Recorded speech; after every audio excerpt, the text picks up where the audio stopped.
Hello guys, my name is Manish and in this lecture we will study about the ninth class physics and chapter 8, that is motion. So before starting our lecture we will talk about something about physics. Okay, so let's start. तो हमारे chapter का नाम है motion. ठीक है, उससे पहले हम बात करते हैं कि भाई फिजिक्स क्या होती है. ठीक है, तो व्हाट इज फिजिक्स. तो डेफिनेशन अगर हम देखा जाए तो फिजिक्स की डेफिनेशन होती है branch of science which deals with the study of physical phenomena and causes behind them. ठीक है, तो यहाँ पे नोट करने की चीज़ें क्या है, फिजिकल फिनोमिना और कॉजेज. ठीक है, तो कॉजेज जैसे हमें पता है कि कारण. ठीक है, कि ऐसा क्यों होता है, उसके पीछे का कारण क्या है. ठीक है, तो आवाज़ थोड़ी सी ठीक नहीं है क्योंकि खांसी की प्रॉब्लम है. ठीक है, तो प्लीज़ इग्नोर कर देना. ओके, चलिए शुरू करते हैं. तो यहाँ पे फिजिक्स में भी हम यही चीज़ करते हैं कि हम क्या करते हैं, किसी भी फिजिकल एक्टिविटी या फिर फिनोमिना की हम स्टडी करते हैं. ठीक है, फिर उसके कॉजेज के बारे में पता करते हैं और साथ ही साथ क्या करते हैं, उसको एक्सप्लॉइट या फिर उसका यूज़ करने का मतलब हम कोशिश करते हैं.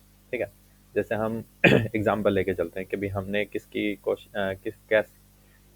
की, इलेक्ट्रिसिटी की खोज की. ठीक है, कि भाई इलेक्ट्रिसिटी इस तरह से जनरेट करते हैं. ठीक है, और फिर उस इलेक्ट्रिसिटी का हमने क्या यूज़ किया, हमने उसके फिर सर्किट बनाने शुरू कर दिए. ठीक है, बल्ब में यूज़ किया, मोटर में यूज़ किया, फैन में यूज़ किया. तो हमने इसको यूज़ करना यानी कि एक्सप्लॉइट करना सीख लिया. ठीक है, और इसी का कई तरीके से हम यूज़ कर पाते हैं, राइट. ठीक है, मतलब इवन हीटर हीटिंग इफेक्ट भी यूज़ करते हैं इलेक्ट्रिसिटी का. तो यही सब चीज़ें हैं फिजिक्स में. ठीक है, तो तुम कोई भी सब्जेक्ट पढ़ोगे, मतलब सब्जेक्ट कह रहा हूँ, फिजिक्स में कोई भी चैप्टर पढ़ोगे तो उसमें मेन चीज़ यही रहती है. सबसे पहले क्या होगा, कोई फिजिकल फिनोमिना होगा. ठीक है, तो इवन एवरीडे लाइफ में भी हम जो चीज़ देखते हैं, ठीक है, सबसे फ्रीक्वेंट चीज़ें या फिर मतलब सबसे नॉर्मल चीज़ वो क्या होती है, हमारी मोशन होती है, राइट.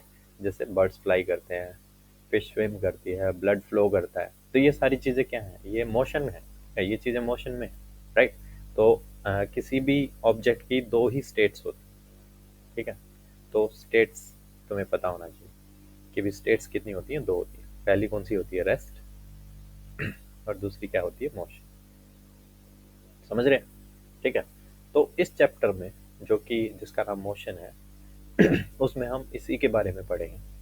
ठीक है, किसके बारे में, स्टेट ऑफ मोशन, मतलब state of an object that is rest और मोशन. ठीक है, कोई चीज़ मोशन में तभी हो सकती है जब हमें किसका पता हो, रेस्ट का पता हो, राइट. और मोशन में कैसे होगी, उस चीज़ के लिए हमें क्या, मतलब कैसे डिस्क्राइब करेंगे भाई मोशन में कब है कोई मतलब ऑब्जेक्ट. ठीक है, तो उसके लिए हमें क्या चाहिए होता है, उसके लिए हमें चाहिए होता है रेफरेंस पॉइंट, राइट. तो रेफरेंस पॉइंट के बारे में बात करते हैं. तो रेफरेंस पॉइंट क्या होता है, मतलब कोई भी पॉइंट या फिर मतलब कोई भी प्लेस ले सकते हैं और उसके रिगार्डिंग या फिर उसके रिस्पेक्ट में हम अगर किसी चीज़ की पोजीशन चेक करते हैं. ठीक है, तो सबसे पहले हमें दो चीज़ें पता, मतलब दो चीज़ों के बारे में दिमाग में रखना पड़ेगा. पहली चीज़ तो क्या, पोजीशन. ओके, और दूसरा चीज़ रेफरेंस पॉइंट. ठीक, रेफरेंस पॉइंट क्योंकि मैंने यहाँ लिखा है तो इसलिए दोबारा नहीं लिखा, राइट. तो पोजीशन एंड रेफरेंस पॉइंट. ठीक है, तो इन चीज़ों को अगर हम चेक करें तब हमें पता चलेगा कि हाँ भाई कोई चीज़ मूव कर रही है कि नहीं. फॉर एग्जाम्पल मान लो कि ये दो पॉइंट्स हैं. ठीक है, तो अब मैं पॉइंट की बात करता हूँ कि इनके मतलब इस पॉइंट की बात करते हैं, ये वाला पॉइंट. तो अभी हम कुछ देर मतलब वेट करते हैं और फिर मैं आपको बताऊं कि हुआ क्या. ये यहाँ पे आ गया. ठीक है, तब आप बताइए कि क्या ये वही जगह पे है या फिर मतलब आगे पीछे किया है मैंने इसको. ठीक है, तो ऑब्वियस सी बात है, मैंने इसको क्या किया है, थोड़ा सा आगे सरका दिया है ना, क्योंकि इसके बीच का डिस्टेंस बढ़ गया है पहले की बजाय, राइट.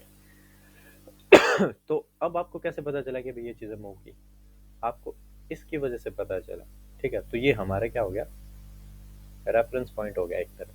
ठीक है, तो रेफरेंस पॉइंट के रिस्पेक्ट में ही हम क्या करते हैं, कोई मोशन हम डिटेक्ट कर पाते हैं, ठीक है। तो रेफरेंस पॉइंट का बहुत ज़्यादा क्या है इम्पोर्टेंस, राइट। तो अगर रेफरेंस पॉइंट की अगर हम डेफिनेशन भी लेके चलें, तो reference point is a point with respect to which we measure some moment, ठीक है, या फिर we take measurement for our experiment, ठीक है। तो एक्सपेरिमेंट में कुछ भी हो सकता है, ठीक है, मोशन भी हो सकता है या फिर मतलब चेंज इन स्टेट भी हो सकता है, राइट, ठीक है। इस तरह की चीज़ें हम डेफिनेशन में बोल सकते हैं। फिर उसके बाद हमने बात करनी है मोमेंट की। तो मोमेंट में हम क्या बात करते हैं, हम बात करते हैं पोजीशन की, है ना। तो पोजीशन जैसे जैसे चेंज होती है उसी तरह से हम क्या कहते हैं कि भी हाँ मूवमेंट हो रही है, ठीक। और पोजीशन भी किस रिस्पेक्ट में, with respect to reference point, है ना। फिर हम बात करते हैं किसकी, यूनिट की। क्योंकि चलो मोशन तो हुआ, मूवमेंट तो हुआ, ठीक है, पर कितना मूवमेंट हुआ उसके लिए हमें क्या चाहिए होती है, यूनिट चाहिए होती है, ठीक है। तो ये यूनिट हम किस तरह से, जैसे हमारी क्या होती है, मीटर, ठीक है, या फिर किलोमीटर, राइट, ठीक है, सेंटीमीटर, मेनली ये तीन चीज़ें ही चलती है ना। अब ये चीज़ भी ठीक है, पर अब यहाँ पे एक चीज़ और भी है जो कि मतलब हिडन है यहाँ पे, ठीक है। उस वो चीज़ क्या है, टाइम, ठीक है। कि मतलब जब भी आप मोशन की बात करेंगे तो बिना टाइम के आप इस चीज़ को मतलब आप ये नहीं कह सकते कि भाई ये मोशन हुआ कि नहीं। फॉर एग्जांपल मान लीजिए कि ये वाला जो हमने ये वाला जो एक्सपेरिमेंट किया छोटा सा, कि भाई पहले मैंने पॉइंट यहाँ बनाया था, फिर मैंने इसको आगे बढ़ा दिया, ठीक है। हमने थोड़े से टाइम में ही ऐसा किया। पर मान लो कि मैं 10 साल का टाइम लूँ, ठीक है, और फिर बोलूँ कि भाई 10 साल बाद तुम दोबारा आना और मुझे बताना कि मैंने इसको आगे किया या पीछे किया, तो शायद आप लोग नहीं बता पाएंगे, ठीक है। बहुत बहुत बहुत रेयर चांस है, राइट, ठीक है। तो इसका मतलब क्या है, टाइम मैटर्स, ठीक है, टाइम भी इम्पोर्टेंट है ना, हुआ ना। तो इसीलिए जब भी मोशन की बात होगी वहाँ पे टाइम की बात होगी, और जब मोशन और टाइम की बात होगी तब किसकी बात होगी, हमारे पास बात होगी स्पीड की, ठीक है। और जब स्पीड की बात होगी, ठीक है, तो स्पीड के साथ साथ हम किसकी बात करते हैं, वेलोसिटी की बात, ठीक है। अब वेलोसिटी के साथ साथ हम किस किस की बात करेंगे, हम बात करेंगे एक्सेलरेशन की, ठीक है। क्योंकि स्पीड क्या होती है, स्पीड होती है डिस्टेंस अपॉन टाइम, ठीक है। एस से यहाँ पे हम डिस्टेंस लेके चलते हैं, ठीक है, T for time, okay. Velocity में डिस्प्लेसमेंट आ जाता है, ठीक है। उसके बारे में सबकी बात करेंगे, उन मतलब सबके बारे में बात करेंगे धीरे धीरे। क्योंकि हमने जब मोमेंट की बात की है तो हम पोजीशन की बात करें, पोजीशन की बात करें तो हम डिस्टेंस की बात करें, और डिस्टेंस और डिस्प्लेसमेंट, ये चीज़ें हमें पढ़नी पड़ती है ना। मेजरमेंट यूनिट दोनों की सेम ही है, ठीक है। डिफरेंस क्या है बस, एक क्या है स्केलर क्वांटिटी है और एक क्या है वेक्टर क्वांटिटी, ठीक है। तो मतलब फिजिक्स में जब आप 11th-12th में पढ़ाई करेंगे तो आपको बताएंगे कि भी जो भी वेक्टर क्वांटिटी होती है उसके ऊपर क्या होता है, एरो का निशान दिया जाता है, ठीक है। तो उसको रिप्रेजेंट करने के लिए कि भी ये क्या है, वेक्टर क्वांटिटी, ठीक है। फिर उसके साथ साथ किस चीज़ की हम बात करते हैं, उसके बाद हम बात करते हैं हमारे एक्सेलरेशन में, कि भी एक्सेलरेशन क्या होता है, चेंज इन स्पीड,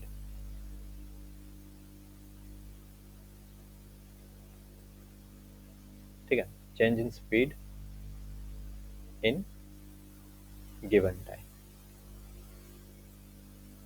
ठीक है। किसी टाइम के दौरान स्पीड में चेंजेस कितने हुए, ठीक है, उस चेंज को मेजर करने के लिए हम क्या करते हैं, एक्सेलरेशन, ठीक है। अब यहाँ पे हम क्या बात कर सकते हैं, किसका एग्जांपल ले सकते हैं, यहाँ पे हम एग्जांपल ले सकते हैं हमारी कार का, ठीक है, इन सब चीज़ों के लिए। फॉर एग्जांपल हमारे पास क्या होता है, हमारे पास होता है ओडोमीटर। तो ओडोमीटर क्या बताता है, ओडोमीटर बताता है डिस्टेंस, ठीक है, या डिस्प्लेसमेंट जो भी आप कहें। उसके बाद हमारा जो स्पीडोमीटर होता है, कार में स्पीडोमीटर होता है, ठीक है, मतलब कैसे होता है, ऐसे मान के चलते हैं कि ये क्या है, फिर यहाँ पे लिखा होता है कि भाई 0 है, 10, 20, 30, फिर यहाँ पे 70, 100, ठीक है, 120। ओके, बाइक का मान के चलते हैं। और यहाँ पे क्या होता है, तुम्हारा डिस्टेंस होता है, ओडोमीटर। ठीक है, तो ये हमारा ओडोमीटर होता है। ठीक है, ये और ये पूरा हमारा क्या होता है, स्पीडोमीटर होता है। ठीक है, स्पीड बताता है। फिर यहाँ पे ये तुम्हारी स्पीड की मतलब क्या कहते हैं इसको, तिली कहते हैं। ठीक है, मतलब स्पीड की सुई। ठीक है, निडल ये ऊपर नीचे होती है, तो स्पीडोमीटर, राइट। तो ओडोमीटर का काम पता चला, वो क्या बताता है, डिस्टेंस बताता है कि भी इतना डिस्टेंस कवर कर लिया। ठीक है, स्पीड क्या बताता है, स्पीडोमीटर क्या बताता है कि भी कितनी स्पीड से चल रहा है। ठीक है, पर अगर ये चीज़ हम काउंट करें कि भी हमने स्टार्टिंग में हमने क्या किया, जीरो, क्योंकि स्टार्ट किया तो जीरो ही स्पीड से होगा। ठीक है, और अभी हम किसकी स्पीड से चल रहे हैं, 20 की स्पीड से चल रहे हैं। ठीक है, तो और मतलब हमें 20 की स्पीड पे आते ही हमने टाइम क्या किया, काउंट कर लिया कि भी मान लो हमने क्या लिया, हमने 5 सेकंड का टाइम लिया। ठीक है, 0 से 20 में आने में। ओके, तो एक्सेलरेशन कैसे काउंट करेंगे, 20 डिवाइड बाय 5, राइट। ठीक है, क्योंकि 0 से करेंगे तो फिर 0 से 20 तो 20 ही रहा ना। ठीक है, डिवाइड बाय 5, तो हमारा एक्सेलरेशन इस हिसाब से क्या हो गया, हमारा एक्सेलरेशन हो गया 4 मीटर पर सेकेंड स्क्वायर। ठीक है, इनके बारे में हम बात करेंगे, यूनिट्स के बारे में। ठीक है, जब हम इनको एक एक करके बात करेंगे तब इनके बारे में। तो अब टाइम, टाइम की भी यूनिट की हमें ज़रूरत पड़ेगी। तो जब किलोमीटर यूज़ करते हैं तो हम आवर यूज़ करते हैं। ठीक है, और जब मीटर या सेंटीमीटर यूज़ करते हैं तो हम सेकंड यूज़ करते हैं। इससे छोटी हम मतलब यूनिट नहीं लेते हैं। ठीक है, क्योंकि जो मोशन होता है वो हम थोड़ा बड़ी चीज़ों की ही लेते हैं। ठीक है, फॉर एग्जांपल कार ले लिया या फिर इंसान ले लिया, इस टाइप से। ओके, तो इस पूरे चैप्टर में हम इस तरह से आगे बढ़ेंगे। उसके साथ साथ हम क्या करने वाले हैं, इन चीज़ों, ये जो हम फिनोमेनास पढ़ रहे हैं, ठीक है, इनको कैलकुलेशन करने के लिए, ठीक है, कि भाई हमने इनके कॉजेस पढ़ेंगे। ठीक है, थोड़े बहुत वो अगले चैप्टर्स में आ जाएंगे, पर फिर उसके बाद हम क्या पढ़ेंगे, इनको एक्सप्लॉइट करना। ठीक है, कि भाई इन चीज़ों को हम किस तरह से एक्सप्लॉइट कर सकते हैं। तो उनके लिए हम क्या कर पढ़ेंगे, इक्वेशंस पढ़ेंगे। और वो इक्वेशंस किसकी होगी, इक्वेशन ऑफ मोशन। ठीक, और ये मोशन हमेशा कैसे होंगे, यूनिफॉर्म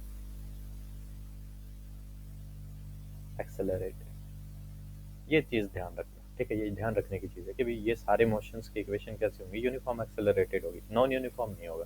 ठीक है, तो कई बार जो मतलब क्वेश्चन है कि भाई मतलब हम जैसे गाड़ी से जाते हैं तो हमारा मोशन कभी भी यूनिफॉर्म नहीं होता। ठीक है, इसके बारे में भी हम आगे बात करेंगे। तो अभी के लिए आप ये जान के चलिए कि भाई वो इतना यूनिफॉर्म नहीं होता, क्योंकि कभी गाड़ी में ब्रेक लगाना पड़ता है, कभी कुछ करना पड़ता है, कभी हम स्लो चलाते हैं, कभी मतलब डिपेंड करता है कि भाई टेरेन कैसा है। अगर मतलब चढ़ाई होगी तो स्पीड अपने आप ही कम हो जाएगी, चाहे तुम कितनी स्पीड दे लो। ठीक है, कार की। ओके, तो उतना डिस्टेंस कवर नहीं करती, तो इसलिए यहाँ पे क्या होगा, यूनिफॉर्म एक्सेलरेशन नहीं होता है रियल लाइफ। अदरवाइज जब हम पेपर की बात करते हैं, यानी कि हम क्वेश्चंस की बात करते हैं, तो वहाँ पे हम किस चीज़ को लेके चलते हैं, यूनिफॉर्म एक्सेलरेशन को लेके चलते हैं। ठीक है, तो इस पूरे चैप्टर में हम इस तरह से पढ़ेंगे। फिर हम एक स्पेशल केस पढ़ेंगे, क्या, सर्कुलर मोशन का। ठीक है, तो सर्कुलर मोशन की अपनी एक कहानी है। ठीक है, उसके बारे में बात करेंगे। उसके अलावा बीच बीच में हम जैसे हमारे बाकी फॉर्म्स हैं, जैसे कि डिस्टेंस और डिस्प्लेसमेंट हैं, उसके अलावा यूनिफॉर्म नॉन यूनिफॉर्म वेलोसिटीज हैं, यूनिफॉर्म नॉन यूनिफॉर्म स्पीड हैं, एक्सेलरेशंस हैं, उसके बारे में बात करेंगे। ठीक है, तो ये इंटरमीडिएट चीज़ है। तो धीरे धीरे इस चैप्टर में हम ये सब चीज़ें पढ़ने वाले हैं। ओके, फिर इनसे रिलेटेड क्वेश्चंस भी करेंगे। तो आप अपना मतलब वही है ना, एक बार माइंड सेट बनाइए कि भी हमें क्या पढ़ना है। हमें एक तरह से मोशन के बारे में पढ़ना है। एक फिनोमिना है जिसको हम क्या कहते हैं, मोशन। और इसके बारे में हम क्या क्या पढ़ेंगे कि मोशन क्या होता है। ठीक है, रेफरेंस पॉइंट, मोमेंट्स, फिर टाइम्स, इसमें मतलब क्योंकि इम्पोर्टेंट चीज़ है। फिर speed, acceleration, velocity, motion of equation, और उससे रिलेटेड क्वेश्चंस को सॉल्व करेंगे। ठीक है, तो आप सभी अपने पेन कॉपी के साथ और अपने मतलब इस बैकग्राउंड के साथ मुझे नेक्स्ट वीडियो में मिलिए और फिर आगे पढ़ेंगे। ठीक है, चलिए।